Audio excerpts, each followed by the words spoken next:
Level 1. The recruit. You don't get a gun, you get a mop.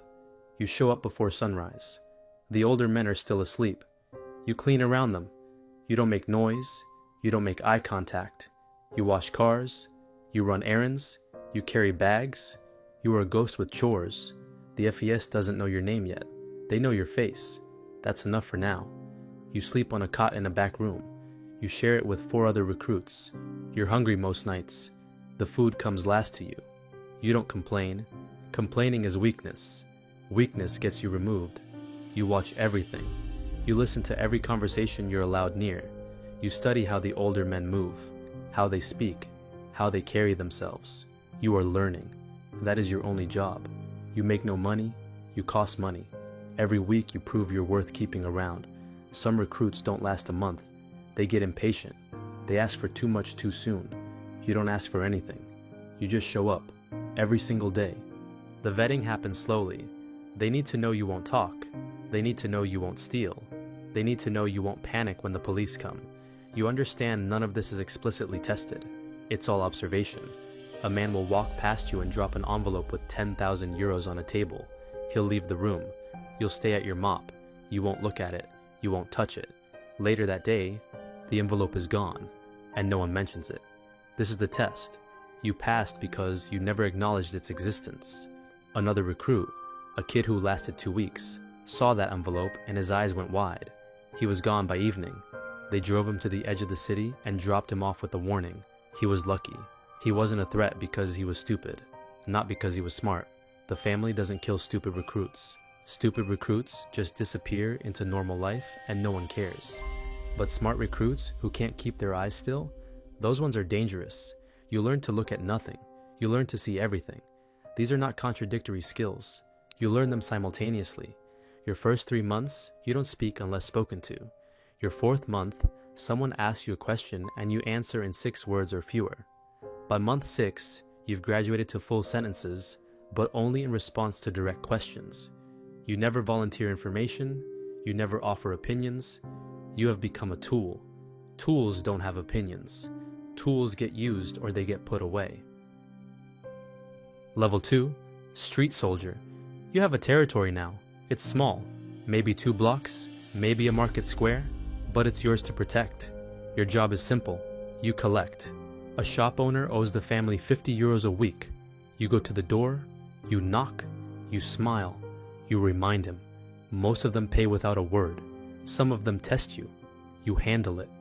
You don't escalate unless you have to, but you know how. You watch for rival crews moving into your area. You report everything up the chain. Your crew leader checks in twice a week. He doesn't help. He inspects. If your numbers are low, it's your fault. You carry a phone. You never use it for anything personal. You never say anything direct over a call. You speak in code. You learned the code. It took 3 weeks to memorize. You start earning.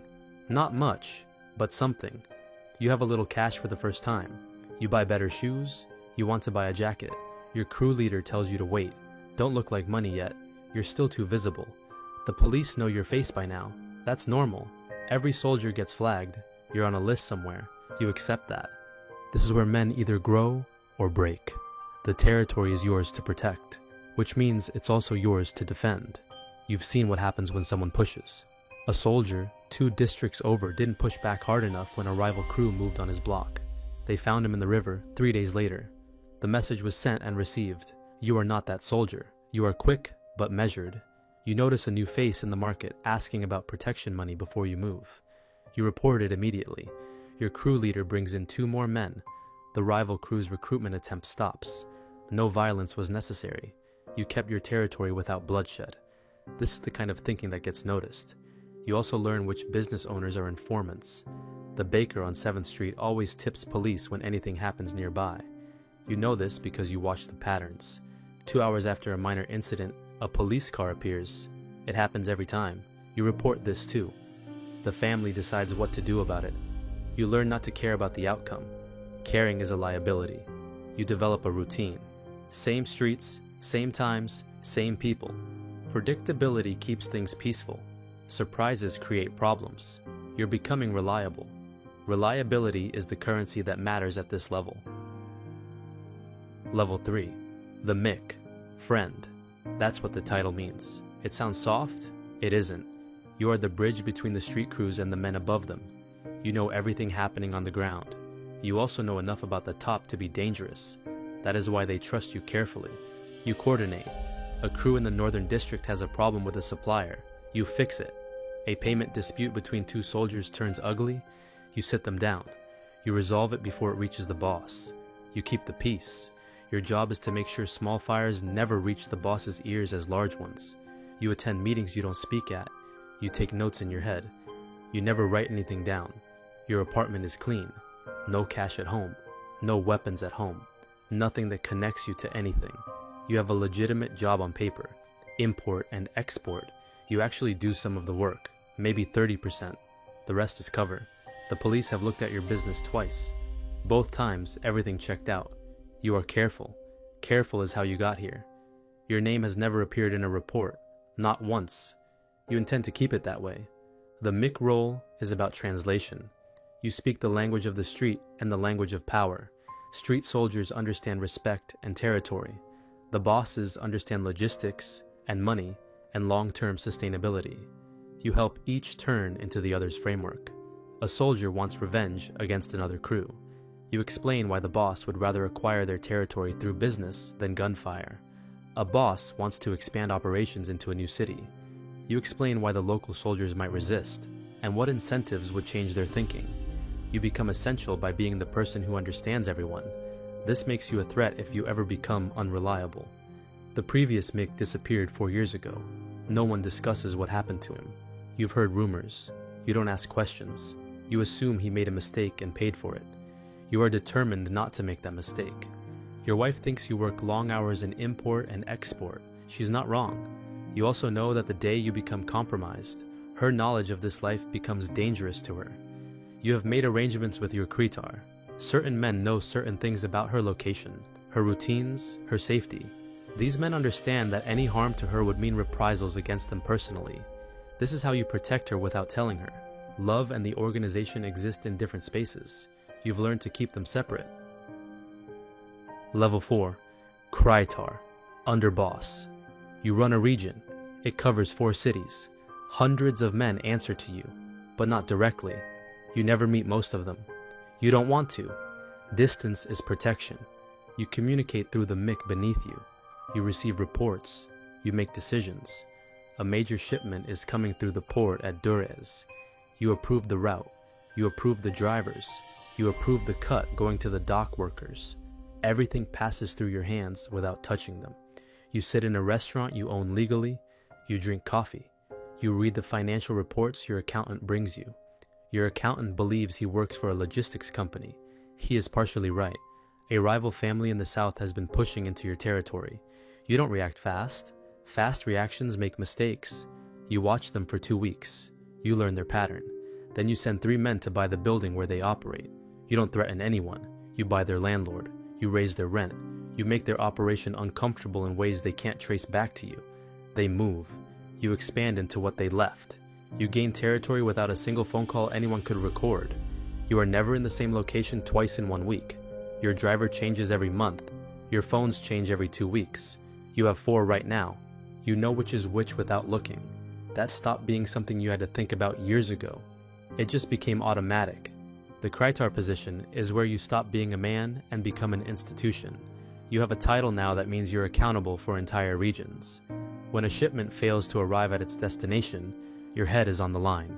When a police investigation gets too close to your operations, your decisions determine whether men go to prison. You've already had 2 men arrested in your region. They took the fall quietly, as expected. They'll serve 4 years and come out to find their families taken care of. This is the contract. It's unspoken, but absolute. You've learned to think in terms of scenarios. What if the Dutch family decides to move their operations into your territory? What if the police finally flip one of your MICs? What if a soldier gets ambitious? For each scenario, you have a contingency. Some contingencies are business solutions. Some are more permanent. You don't make the permanent decisions lightly, but you make them when necessary. You've authorized 3 such decisions in your tenure. All 3 proved correct. All 3 prevented larger problems. You've also stopped 3 operations that you were pressured to authorize, and they would have been mistakes. This balance is why the boss keeps you where you are. You think beyond the immediate situation. You think about consequences. Level 5. The cry. The boss. You are the FIs. You are the family. You don't run the streets. You don't count the money. You don't make the calls. You make the decisions that make all of that possible. You sit at the head of a table. 12 men sit below you. They stand when you enter. They don't sit until you do. You look at each of them, and you already know everything about their week. Your Kryatar reports to you, through channels you designed yourself. You have known these men for 20 years, some of them since childhood. You still don't fully trust any of them. That is not cruelty. That is the reason you're still alive. Your family controls cocaine distribution across 3 countries. You have agreements with the cartel in Ecuador. You have people in Rotterdam, in London, in Naples. None of them know your name. They know a phone number. They know a code word. They know a bank account in Cyprus. That is enough. The police in 4 countries have files on you, thick ones. They have never touched you. There are too many layers between you and anything provable. You live in a house with walls that cost more than most men earn in a decade. Cameras cover every angle of the property. 2 men are outside your door right now. They'll be there when you fall asleep. They'll be there when you wake up. You haven't walked into a grocery store in 11 years. You haven't taken a commercial flight in 8. Every movement is planned a week in advance. Every route is checked. Every room is swept before you enter it. You have everything a man could want. You also have no freedom. You knew this was the arrangement. You accepted it a long time ago. There is no retirement for a man in your position. No quiet farm somewhere. No peace at the end. The throne doesn't empty until the man sitting on it is gone. You understood that before you ever took the seat.